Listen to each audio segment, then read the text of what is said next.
Okay. Hey, everybody, and welcome to another episode of Eating at a Meeting. I am your host over here, Tracy Stuckrath, and I am actually in Canada today. Yeah, woohoo! Hey. I spoke, and I'm speaking again tomorrow at the PCMA Canada East Canadian Innovation Conference in St. John, New Brunswick, which is in the upper corner of Canada. I actually went to an earlier time zone than the East Coast, which I was really kind of blown away and excited about. So I'm here with these three wonderful ladies.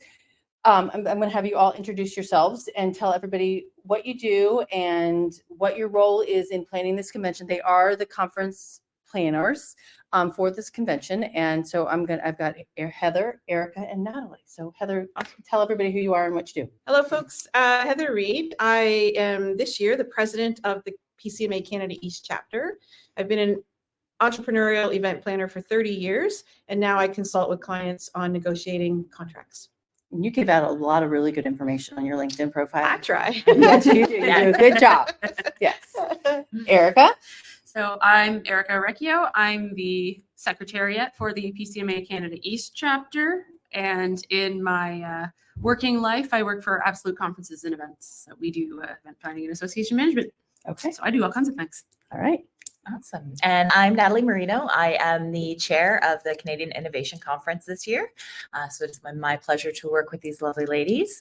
And in my real work, I am a senior project manager at LifeLearn Animal Health. So we plan events for veterinarians and veterinary tech. Wow. Very cool. And your clients are what? Corporate planners, association planners, incentive houses. Okay. And Erica, what about you? Associations? Yeah, we focus on associations and we focus within Canada, but we do go across Canada depending on the client. Okay. And some clients want to leave their country and across provinces. Yes, exactly. Okay. So Heather, you heard me, or you hired me, or somebody hired me to speak. When was that? Last year? A couple of years ago. Okay. Yes. So I have followed you on LinkedIn for a very long time. And I heard you speak somewhere. Okay. And so then I belong to another association of independent planners. And that's where the first invitation was to them. Mm-hmm. And because I feel your message and your methodology are so, so important. I have no food allergies, but I am responsible for people that do have dietary needs and allergies and things like that. So you brought that presentation to our little group. And then this year around, when I got to have a little bit of say with the program, I'm like, we need Tracy here because this is about educating planners and venues about the importance of providing accessibility with people's food choices. And so that was really kind of how it got started, and we're thrilled you've been with us. Well, I'm very excited to be here, and that event was very fun because I did it via Zoom. Yes, you did. And I don't know if you know this, they projected me up onto the screen, so there was a picture of me as well as, and then I could see everybody, and I'm like, okay, you over there in the room, raise your hand and talk. And so it was a very interactive Zoom presentation. But so, and my presentation here, by the way, is JEDI, Justice, Equity, Diversity, Inclusion, and Accessibility. What does food and beverage have to do with it? So I worked with the three of you to look at the menu. So tell the audience about when you were planning the menus, and you can do it with this conference, but then also with your own, what was your intent in helping people eat at this conference? So I will jump in and take that one. So actually, when Heather brought your mentality and your presentation and your philosophy to our team, this is not about me, but this is about food and beverage. Okay. just to clarify for everybody. So when you brought your message of the food and beverage and the accessibility, it definitely resonated with myself as a planner. I know typically, venues will try to accommodate, but there will always be that one separate meal wrapped in foil all by itself on a table, and it's very awkward, and it's drawing attention to the fact that somebody has a special need or dietary restriction, and it's not something that people like to advertise, and it's not fair to them that they have to have a separate meal that's been sitting out there getting cold versus everybody else who gets to eat off the buffet or get plated at the same moment. So it was time for our industry to start understanding the accessibility requirements and the needs as we move forward in our food and beverage. I mean, food and beverage is huge at events, right, and we need to make it accessible for people where it's not attention being drawn to them, but we're giving them all the information. We're being transparent and providing all of the ingredients and all of the listing and everything so that they can make their own informed choices, right, as to what they're Well going said. to eat. Yeah, very well said. Thank you. I mean, and it is something, and in my session this morning, I mean, just people got a little passionate about, you know, the struggles with presenting it. So Erica, can you share the struggles that you had with this conference and other ones? With, you don't have to don't name names. And Struggle 1, struggle 2. yeah. Yeah. Well, They are your clients, so yeah. Well, I would say if you don't have this kind of like at the forefront, it's really, really easy when you're sending in a dietary list for someone to get missed. Right. Yeah. And so if we do miss someone on that list, Mm-hmm. if we're transparent about what we're providing, if Right. we're showing our attendees, you know, not only what we're serving, but what's in what we're serving, Right. we're allowing them the freedom to look at, you know, privately on their phones or however you choose to display that information. They have that opportunity to really like privately look at what's being served, and they can pick and choose what they like. Right. Yeah. And it's especially helpful for if you have like a plated Right. service, Mhm. because you can then look and go, hey, you talk to your server, you say, I see that there's this, and this. I put in, you know, here I need this type of restriction. Right. So it's helpful for us because let's face it, we're not mind readers. Right. I mean, specifically for PCMA, it's helpful that most of us know each other, so we can anticipate that a little bit better. Right. But let's say you have a client where you don't know all your delegates, right? Right. And Mhm. maybe when they're registering, they like, oh, you know what? I forgot I can't eat salmon. And Right. we decided that we were going to do something different and serve salmon for lunch.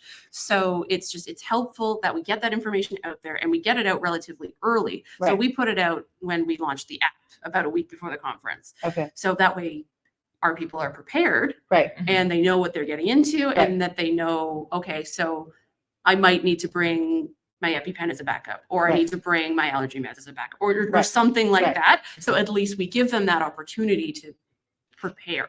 Right. Yeah. Or if they can't eat anything on the buffet for any reason, Yeah. at least they can grab food or bring something else Yeah, with them if they exactly. need to. Right. Which is obviously not ideal and not the situation we want people to be Right. in. But knowing all of those ingredients and everything, I think helps people plan. Right. And as planners, that's Yes. top on our Yes. list, is helping other people plan. Yes. Exactly. Yeah. We can certainly appreciate that opportunity. So in the planning process here, and I mean, and we're all on the planning side versus the venue side. And last night was a nice opening reception with a variety of different vendors in the city market, which is really cool. The oldest farmers market in Canada. And that was a great location to do that. What did they embrace the fact that you wanted to know what was in their food? Was it a hard sell? How did you do that?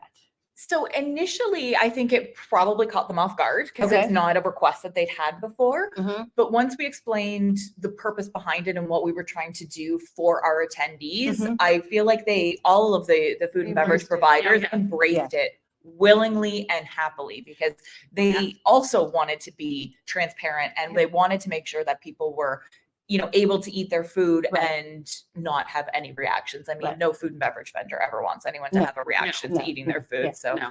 I think it gave them a bit more peace of mind and made it easier for them to Okay. put their food out with, you know, more pride, I felt. Yeah. And I mean, it does help that we're on the East Coast and they're known for their hospitality. Very true. Heather, what did you think with last night? And I thought it was fantastic. Yeah. It allows, I didn't look at it for last night, Mhm. but I have looked at it for here at the convention center in the breaks. And, Uh-huh. and I think there's lots of area for improvement for what we did, but this is the first iteration. Yes. And we coined it culinary concierge. Yep. And so really it's kind of one spot where people know that they can go. We included it in the app, and we've included in like the know before you go kind of thing that this is coming. Right. And so I think the feedback that we'll get from the Right. attendees about was it successful? What could we have done differently will certainly help. Right. But I think for a first attempt, we are blessed to work with Encore, who, as you know, loves innovation. And so they kind of helped us run with this idea to just say, okay, how could we do this?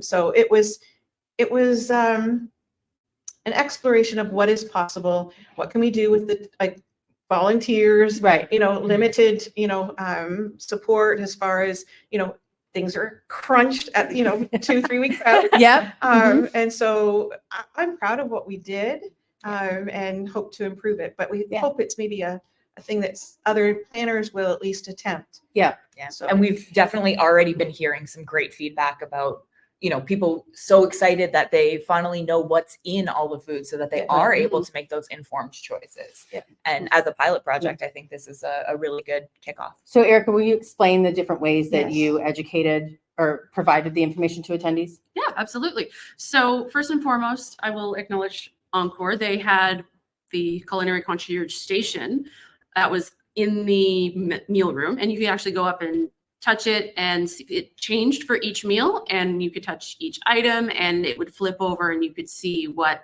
was included. And that included everything from bread to all the way down to herbs and spices.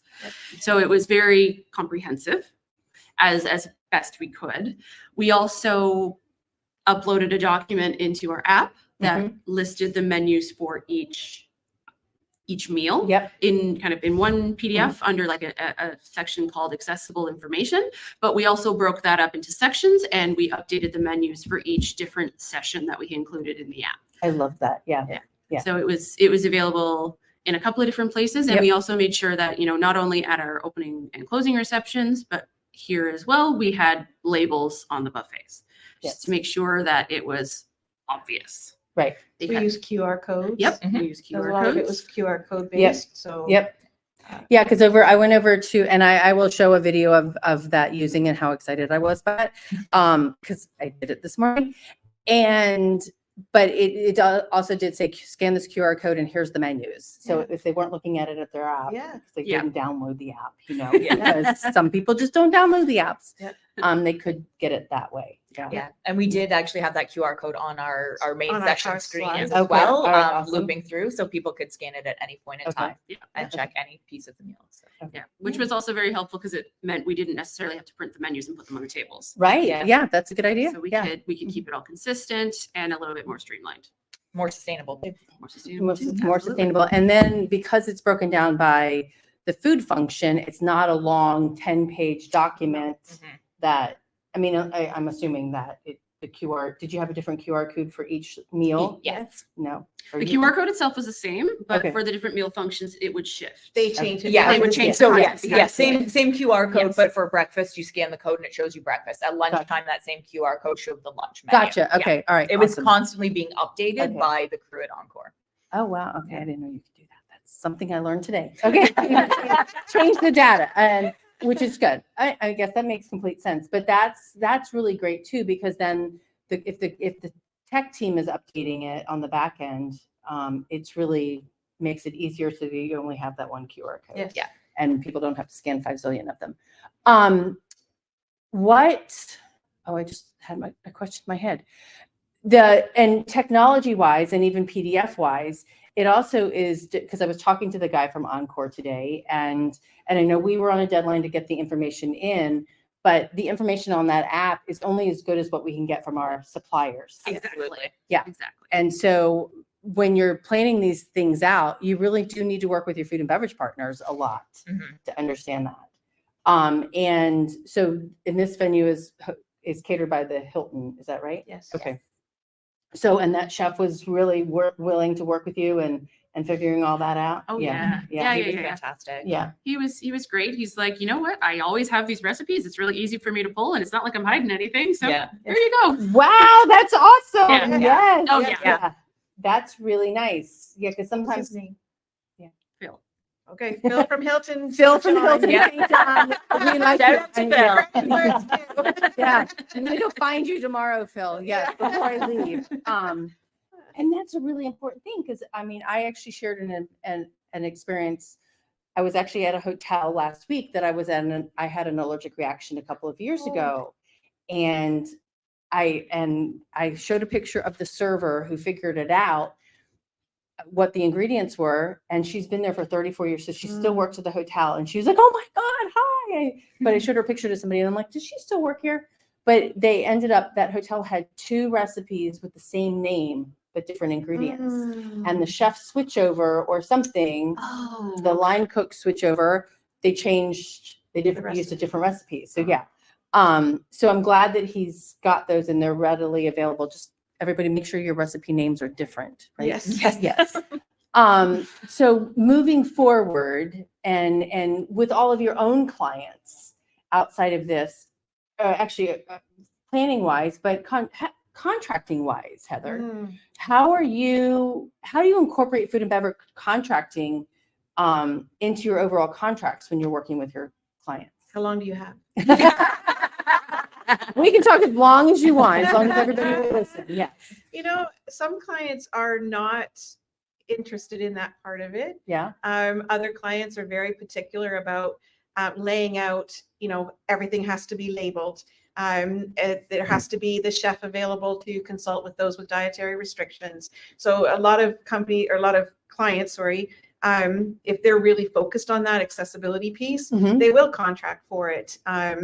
I find the labeling to be very important, and consistency in labeling. And but I would say more contracts are signed without those really, really refined details. I think that comes probably more with your CSM, right, when you get to that stage of menu choosing. But certainly I know I for my own clients always booked, I want that very first day an appointment with the chef.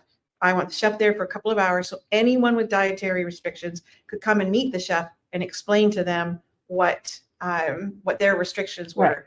But I think this app is even a better iteration than that, because the chef's not on the floor.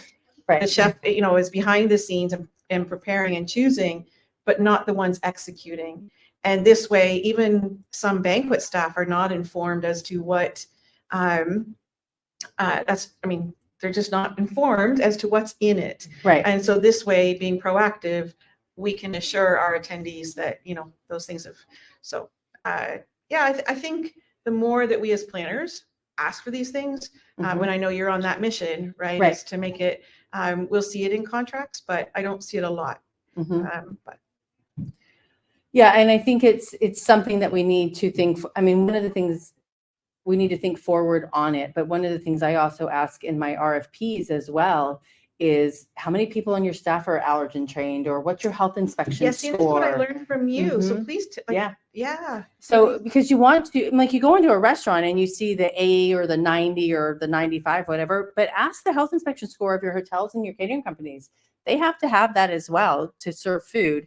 But I really do think that you need to be asking those questions because they are responsible for feeding a lot of people. Yes. And you want to know, you know, who is serving that food? How is it being prepared in the back of the house? So I love the fact that you've got the chef, you know, asking for that chef to be available.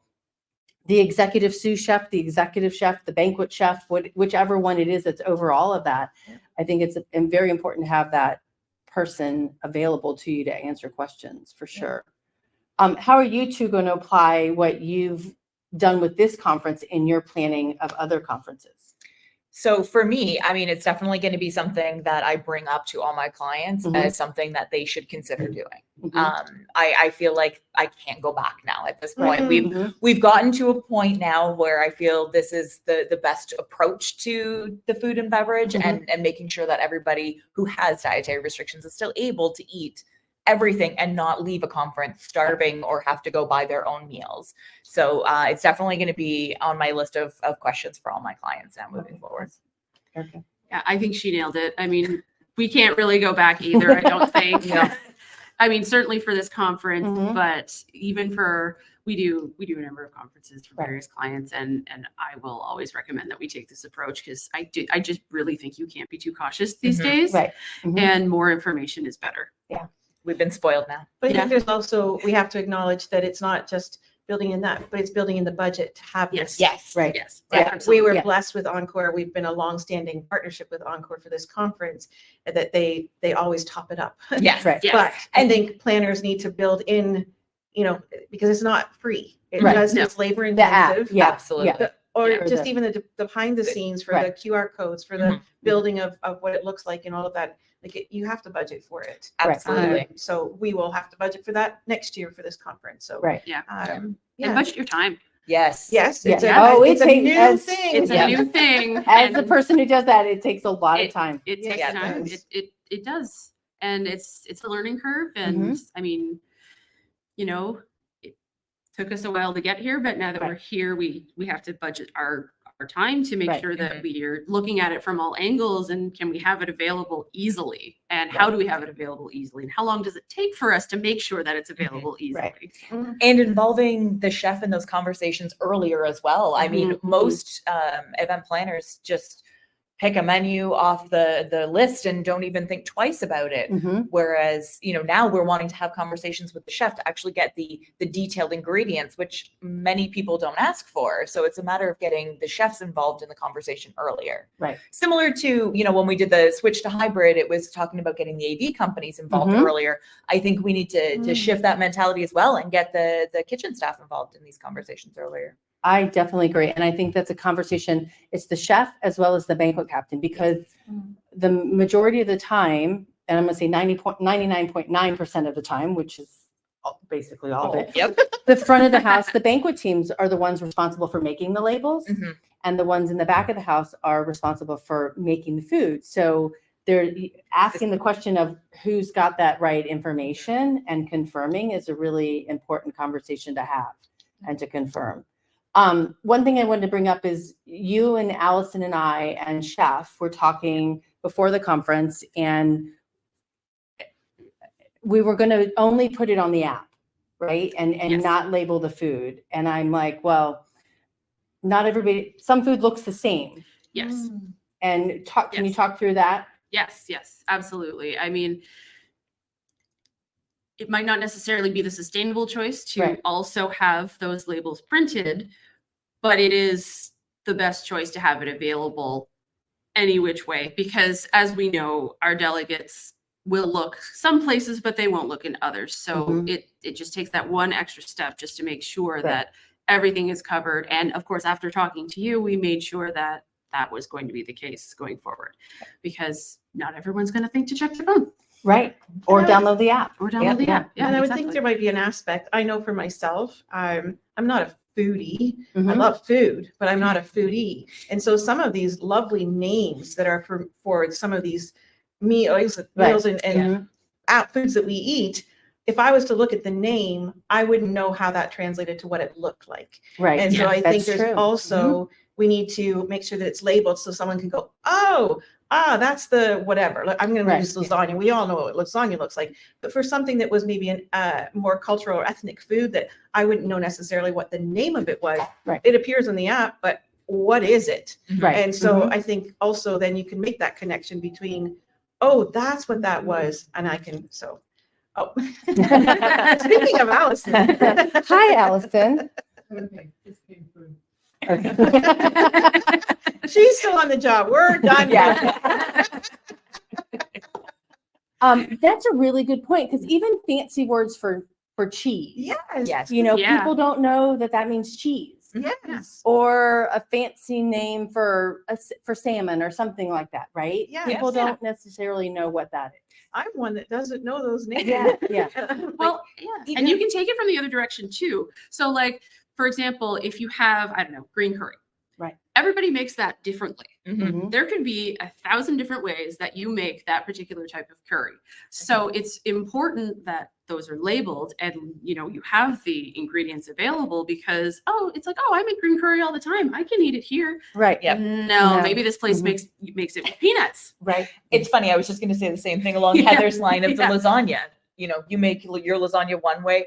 the venue may make it Do you put another cottage way. cheese in yours? I do not, but we were talking at lunchtime today about, somebody had made a vegetarian lasagna, and vegetarian lasagna can have a multitude of things in there. And unless you actually have that list of ingredients, you don't know specifically what's inside that vegetarian lasagna. Right. Well, and I've made vegetarian lasagna using cashews, and you soak the cashews in water, they get soft, and then you mix it with an egg, or if you're making it vegan, without the egg, and or parsley, and that makes a ricotta. Oh, Which is but you would never know. It does not taste like cashews, but you need to label that because it's a nut allergy. Absolutely. Yeah. So really, and I think that's one of the challenges too with dietary restrictions like vegan and vegetarianism with food allergies, because so many vegan options are made with soy and nuts and wheat, that you're not necessarily thinking about the allergens when you're trying to make those things too.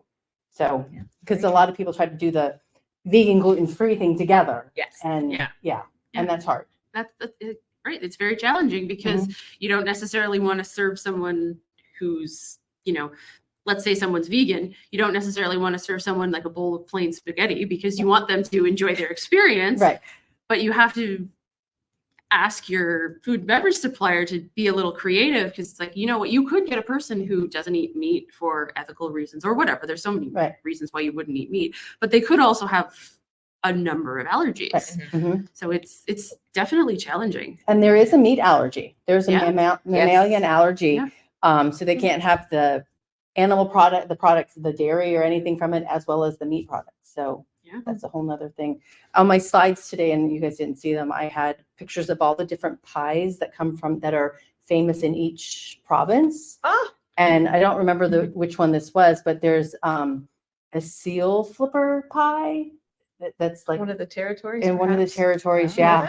I'm like, and somebody was from there, and they're like, yeah, that's a real thing. I don't eat it, but that's a real thing. But that's a whole nother thing too, because even like there's the flapper pie. And when I looked it up on Google, I got pictures of it, but it looks like a lemon meringue pie. The meringue is like this tall. But when I looked it up to find a photo of it, really, I got female flappers from the 20s. I'm like, that is not going to work, when I was trying on iStock to try to find that pie. So, but yeah, so going back to the way people make things, they make them completely different. And that's cultural differences that we have to incorporate. So how did you incorporate anything culturally relevant for where we are into the menu this time? And I don't know, so I'm really asking. Yeah, no. So we did work very closely with the team here at the St. John Trade and Convention Center to try to get some local flair into it. Okay. So anytime we plan the Canadian Innovation Conference, we do try to lean local for a lot of our meals and everything. So not just local flavor and local flair, but also locally sourced. Okay. So that is something that we do request from the venues and our food and beverage suppliers. Well, and in that conversation, oh my gosh. Yes, I know exactly where you're going with it. Oh my gosh. I asked Chef, I'm like, so where do you get your stuff locally? Who can we support? He's like, you mean our seafood? Because other food comes from Montreal, which is a 9-hour car ride. Was it 11? I think it was 11. 11 because they have hour to take a special route. Right. To get there. Yeah. 11-hour transport. Yeah. For sure. So that's something to really when you're trying to do sustainability wise, really take into consideration when you're trying to bring in that cultural, because it's super cold here. Yeah. Right. And you can't grow those vegetables in the wintertime. So So locally sourced where you can. Right. Absolutely. Exactly. Yeah. But I think you did a good job last night at the market too, because that market was showcasing food and beverage that was here, and it's like I said, the oldest market in the country. And I also found out on the walk there that's the oldest library in the country. Is in the underground, which I think is fascinating that we're walking underground to go to everything. But okay, so what things did you learn from this process that you want to take forward? Anything that jumps out that you're like, hey, I really want to do this differently for next year or for your next conference? I've got one thing while they think. Okay. Accessibility takes planning. It cannot be a last minute thought Mhm. So true. And in every aspect. in every aspect Yeah. of accessibility. And walking to the city market last night, right? That escalator that was down. You can't plan that, No. right? No. I mean, thankfully there was that elevator that was Yes. right there. Yes. But and it was nice that there's even one like right there in front of the city market. There was the escalator up, there was the elevator, and then there's the stairs that you can take up or down. But there was no down escalator, I noticed. Yeah. But really Yeah. making sure all of those things are working. Yep. Yeah. And working closely with your host destination Right. to, again, well in advance to make sure that those things are working, Right. especially if you're bringing a number of people into town. Right. Yeah. And you did have signage all the way through with arrows. Yeah. And we had a trolley for those Mhm. that Mhm. my knees are shot. So the trolley was there. So Mhm. yeah, it's just thinking of all that. Treat people how you want to be treated. Mhm. So try and think of what do I need Right. and what would I prefer. Right. And I think if you think of it as a host in your own home, what Mhm. would you do? Those need to be thought of for large groups. Right. So Exactly. Absolutely. Or what about you, Sue? So I mean, definitely, site visits are very important to see Mhm. the lay of the Mhm. land. Mhm. I did a site visit once, and one of the breakout rooms they suggested did not have an elevator, escalator. It was a flight of stairs, and that was the only way to get to that room. And we Mhm. had to turn down the venue because that was not something that would be accessible for our members. And Right. it's just planning those things and recognizing those things. Right. And again, it's the forethought. Right. Developing anything, any kind of programming, any kind of event with accessible mentality, it can't be an afterthought. It has to be right away at the pre-planning stages when you're sourcing your venues and your suppliers. Mhm. It needs to be initial thought. It takes time to get everything in place. Erica. Yeah, I would absolutely agree with that. And I mean, I've said it a couple of times already, so I apologize for repeating myself, but I think that Repeating is a good thing. We all remember that way. I really think transparency in all things has to be at the forefront of what we do, like with everything, with accessibility, with food that we offer, with any, let's call them hiccups. I think that might come up.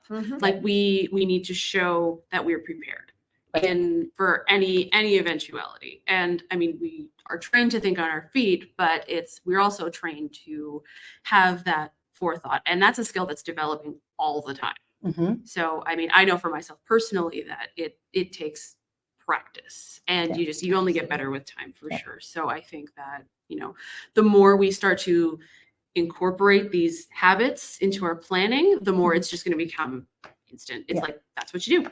Add that to the critical path, make sure that it's done. And hopefully other people attending the conferences will also Right, get on exactly. that bandwagon Right, and start exactly. thinking about that when they plan. So Yeah. we offered a nursing room and Yep. a multi-faith prayer room. Mhm. And it is best practice, but it came because I got caught with my pants down, so to speak. And I hadn't thought of it for an event. And so the very first day we had someone come in and say, "What are you putting in the nursing room? I know I need to put that with my event." Oh, wow. Right? So Yeah. it's like, Yeah. as an association that's in the industry, Right. we should be showing and experimenting. Mhm. And I think we've tried it in a couple of different ways. So the Right. food, I think, we've done a great first effort Right. with your help. And I Yeah. think you've really helped us really hone in on what is critical. Well, and listening into Lisa's session today, it was really about strategy and thinking through things, and even with all of the two keynotes, Daniel and I don't know Solange, thank you, Solange. It was, I think all three of them presented very critical thinking thought points for all of us to figure out how to look at something different. Daniel was like, ask why, and then why again, and why again. And then Lisa today was like, tell me more about that. Right. And and then again, say, tell me more about that, because then you're getting down to the thought process of different things. And food and beverage is our number one expenditure. And I say this all the time. I know you've heard me say it 211 times on this podcast. It is our number one expenditure, and it's the thing that we think the least amount about. And you all did that forethought, thinking about it a lot more this year. than you've had. And how far in advance did you really start talking about the food and beverage? Oh goodness, Well, you were on our radar in June, Okay. Mm-hmm. So and we're in November. November. Yep. so 5, 6 months. Yeah. Okay. And that's well in advance of what time, when do you start thinking about your food and beverage, right? Typically when the deadline is due, right? And you give that registration list and you're like, oh, here, chef, manage it, right? And they're probably cursing you in the back. Yeah, you send your numbers, you Right. pick your menu, you say, here's a dietary list, and you're like, go. But Right.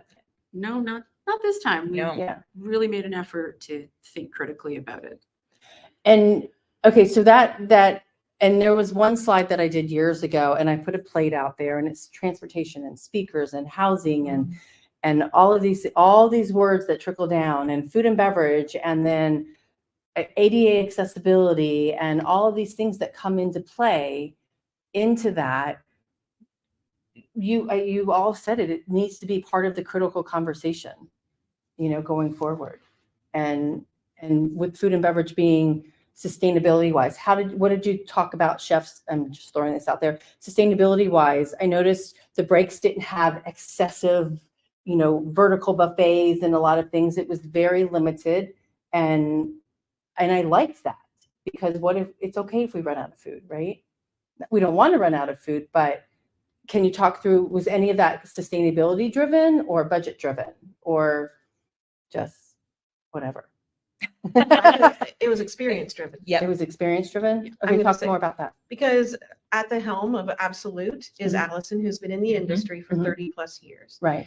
And I think she has honed in on a group of this size would consume typically maybe our AGM. And she said she was actually spot on for the guarantee. Yeah. Yeah. Really? Yes. So I think it's experience. So Mhm. if you don't have experience, hook up and mentor with someone who does, Yes. because those are costly lessons you can avoid. Right. And tap into someone that does have that skill set, that's been around and knows human nature. Right. I'm not sure if it was a sustainability.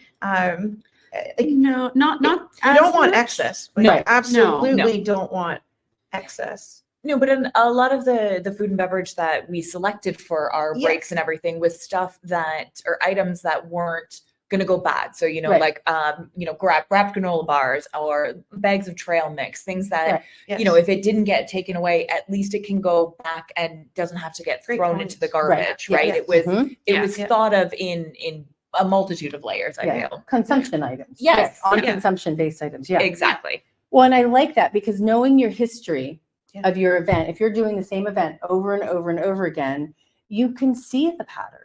Yeah. And there's a lot of people that they don't have the time to look at it because they don't have the additional support staff to look at it, but it is another way to save money. Yeah. And that is actually one downside I find with a lot of planners is they make sure that the food is put out, but they don't pay as much attention as to how much food goes back at the end. Right.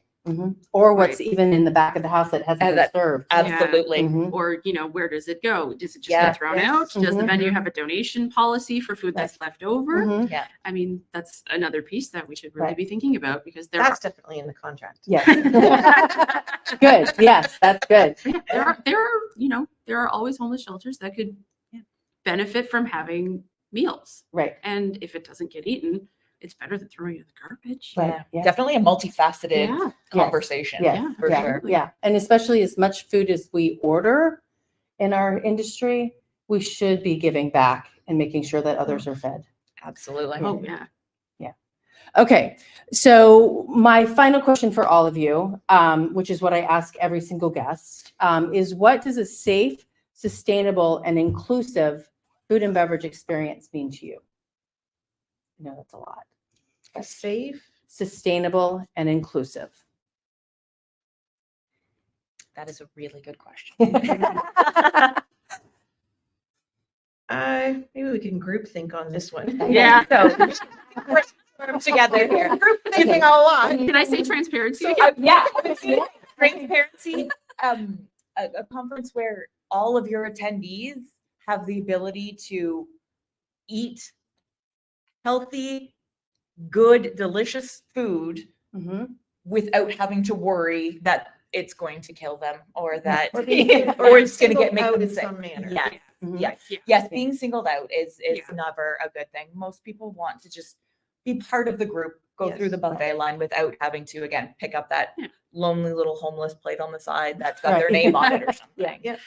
Yeah. Because, really, unless it's life threatening, it's really nobody's business. Absolutely. And I mean, even arguably, as long as you communicate it privately, like you should be able to live your life without having to worry about stuff like that Right. when you Yeah. attend an event like this. Or in somebody saying, oh, hey, by the way, I didn't tell you I was vegetarian, but I am vegetarian or vegan, and I'm going to take a plate, and then you get Erica's plate. you Yeah. know? Yeah, Yep. Yeah, that Yeah. too. that happens too. So, Absolutely. all right, ladies, thank you so much. Thank you. Well, thank you. You're welcome. I appreciate you inviting me to speak at this conference. And again, we're at the PCMA, Professional Convention Management Association, for everybody who doesn't know what that means. Canadian Innovation Conference. And we have one more day, giving my session again tomorrow afternoon. See, and there again, like that, we had you repeat. Yes. Because we have concurrent sessions. Right. We really felt strongly about your topic Thank that we you. repeated it. Yes. Thank you. Because there's so many choices, good choices, at least hopefully a lot of our planners can hear Right, your session. yeah. And we know it's definitely a topic of interest for a lot of people. So we wanted to make sure that your message got out to as many of our attendees as it could. I appreciate that. Thank you. Yeah, one of this guys this morning, Paul, he's like, this needs to be a keynote presentation. Yeah. Yes. And he's like, and I'm going to tell everybody that I know that wasn't in here that you should come and listen to it. So that makes me feel very, very good. But That's wonderful. thank Tracy. you for all that you all did for this conference and for feeding everybody. It's been a great, I've loved it. It's been a lot of fun and a lot of really good people Yes. that Yes. that have been here. Yeah. So Yeah. a lot Thank that I you. haven't met yet. So, okay, everybody, this is another episode of Eating in a Meeting. Thank you so much for tuning in. Next week, I will be live with another guest. Name just completely escaped me. So, but we will do, oh, actually it is, this is actually really interesting. Her name, her last name is Blood and her first name is escaping me at the moment, but she's with Merits and she's talking contracts. Well, she's talking law. So in the state yes, of, duty of care. and well, all- duty yes. of care, there's a new thing that we should check out too, is My Health, My Data. So, and she was saying at IMEX that these new laws are being passed in states, Washington State, and there's one in Nevada and Connecticut, that food allergies comes under the health information as well as maybe it's accessibility. And how are you managing that data? And so that'll be a really good conversation next week to listen into, to talk about how that we need to maybe put that into our contracts of how that data, like GDPR, right? Yep. How we're managing that data, what information we're giving to our vendors, and if what we are they provide, doing with and what it? are they doing with that, Yeah, right? yeah. And Interesting. years ago, I was giving a presentation for Freeman, and I'll talk about this next week too, but a lawyer from Freeman, because there were a couple of people that had requested halal or kosher, and the Freeman attorney said, you need to be conscientious of that, who you're giving that information to, and especially with what's going on in our society right now, like they could be potentially targeted for their food choices. Oh, wow. So really thinking through those things. So that's a precursor for next week. I'll be tuning in. Yeah. Yeah. So will I. Yeah. Yeah, I Yeah. want to hear this. So 12 o'clock on Wednesdays, Eastern Standard Time. And until then, everybody stay safe and eat well. And Heather, Erica, and Natalie, thank you so much. Oh, thank Thank you. you. Thank you. You're welcome. All right, everybody, have a good day. And happy Thanksgiving to those of you in the United States. Oh, right. I always forget that. I know.